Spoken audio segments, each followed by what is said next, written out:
Welcome to Real Scam Stories, where I explore today's scams, explain how they work, and most importantly, learn practical ways to protect ourselves and the people we care about. Today's story is fictional, but it's inspired by scam techniques that have been widely reported.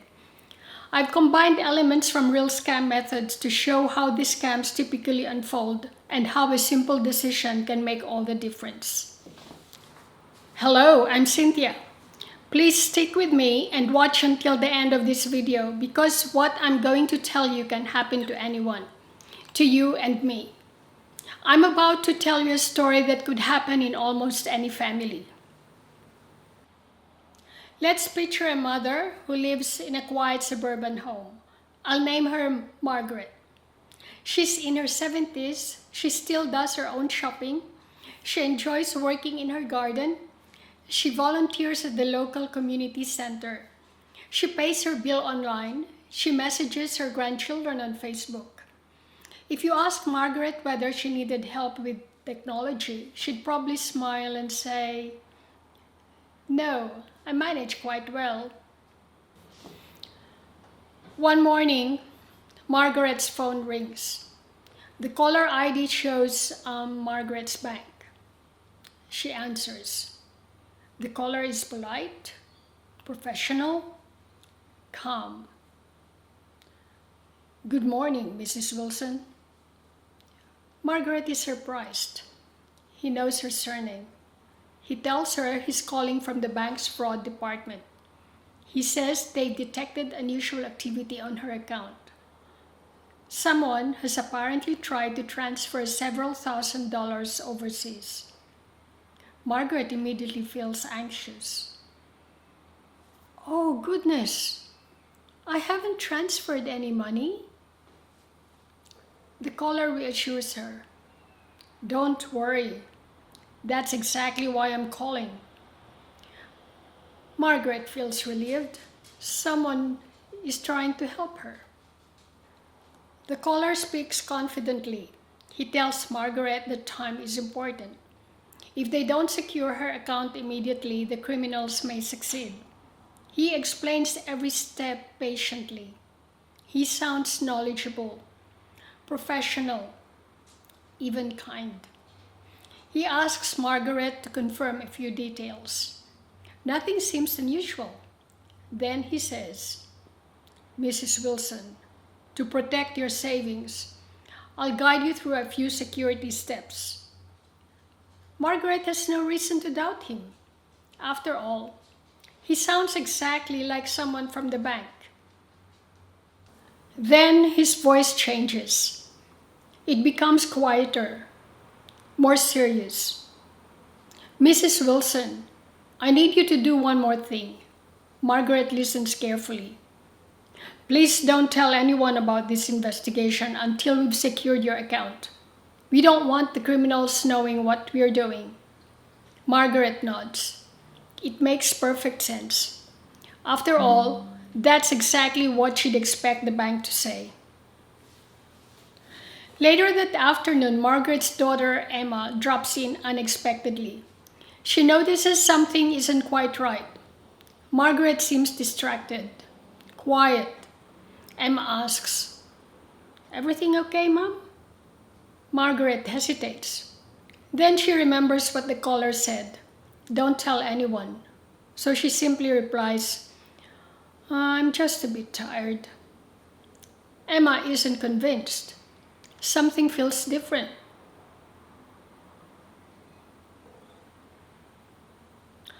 So Emma insisted, "Has anything unusual happened today?"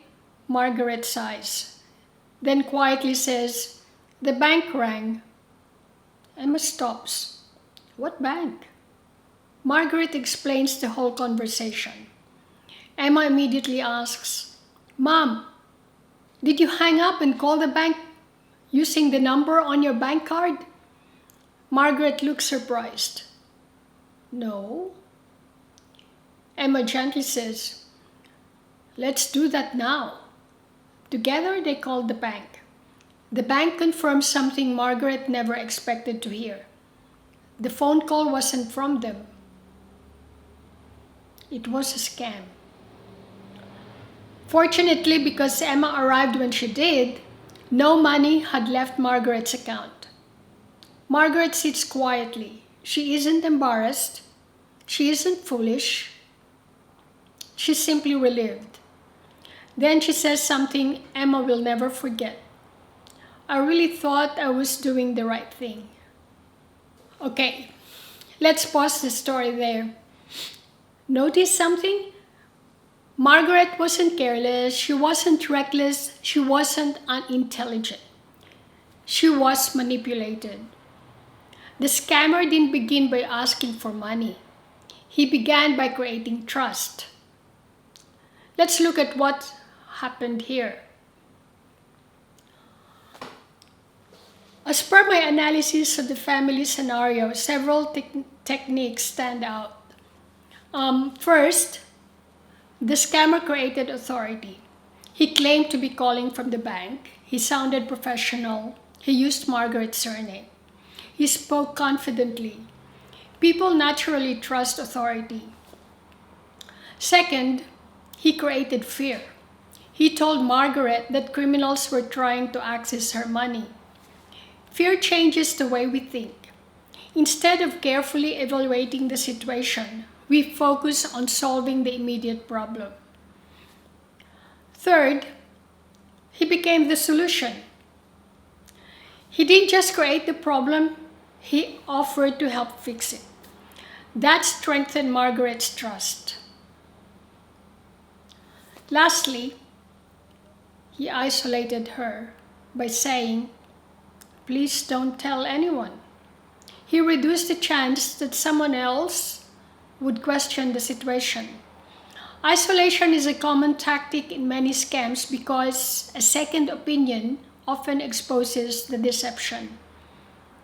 There's also another important question we should ask. How did the scammer know Margaret's information? He knew her name. He knew which bank she used. That wasn't just luck.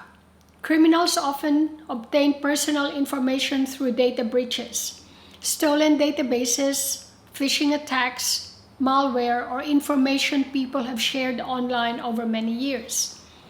The more information a scammer has, the more convincing they become. Based on my analysis, here are 5 practical ways families can help protect their parents and every member of the family from scams like this. Because the truth is, it could happen to you, it could happen to me. So first, have regular conversations about scams before they happen. You don't need to create fear. Simply let your family know that scammers are becoming increasingly sophisticated and that it's always okay to pause and check. Second, create a simple family rule. If anyone calls claiming to be from a bank, government agency, or service provider and asks you to take urgent action, hang up and call the organization back using the official number you already have, not the number the caller provides. Third, remind your parents and other family members that genuine organizations will never object if they take the time to verify who they're speaking with. A legitimate bank would much rather you confirm their identity than rush into making a mistake. Fourth, encourage everyone never to keep a suspicious call secret. If someone says, "Don't tell your family," that's a warning sign. That's not a security measure. The more isolated someone becomes, the easier it is for a scammer to control the conversation. Fifth, create a family agreement. If something doesn't feel right, talk to someone you trust first. One simple conversation can prevent a devastating financial loss. Finally, let's answer the question we asked earlier. How did the scammer get Margaret's information? There isn't just one answer. It could have come from a previous data breach involving an organization she trusted. It could have been obtained through phishing attacks. It could have been purchased from criminals who trade stolen personal information online. Or it could have been pieced together from information she had shared over many years. That's why protecting our personal information is so important. Every piece of information we share can make a scammer story sound more believable. If there's one thing I'd like you to remember from today's family scenario, it's this. Scammers don't look for people who lack intelligence. They look for people who trust. And trust is something to value, not something to be ashamed of. The best protection isn't suspicion of everyone. It's knowing when to pause, verify, and ask someone you trust for a second opinion. If today's story reminded you of someone you care about, please don't keep it to yourself. Share this video with your parents, grandparents, neighbors, friends, or anyone you think could benefit from it. Better still, sit down with them over a cup of tea and talk about it. That conversation might feel ordinary today, but one day it could make all the difference. Thank you for joining me for this episode of Real Scam Stories. Until next time, stay curious, stay cautious, and keep building your cyber resilience. If you have any questions or there's a scam you'd like me to explain in a future episode, leave a comment below. I'll answer as many as I can in an upcoming video. If you like today's video, please like, share, and subscribe. And see you on our next video.